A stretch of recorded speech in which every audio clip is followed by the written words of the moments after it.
407 years ago, our fathers brought forth on this continent a new nation, conceived in liberty and dedicated to the proposition that all men are created equal.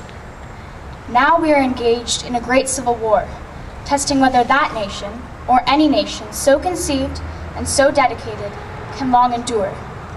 We are met on a great battlefield of that war.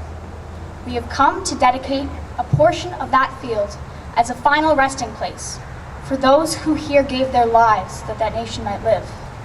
It is altogether fitting and proper that we should do this. But in a larger sense, we cannot dedicate, we cannot consecrate, we cannot hallow this ground.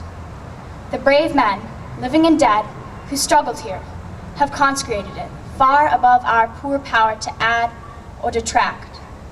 The world will little note nor long remember what we say here, but it can never forget what they did here. It is for us, the living, rather, to be dedicated here to the unfinished work which they who fought here have thus far so nobly advanced. It is rather for us to be here, dedicated to the great task still remaining before us, that from these honored dead we take increased devotion to that cause for which they gave the last full measure of devotion, that we here highly resolve that these dead shall not have died in vain. This nation, under God, shall have a new birth of freedom, and that government, of the people, by the people, for the people, shall not perish from the earth.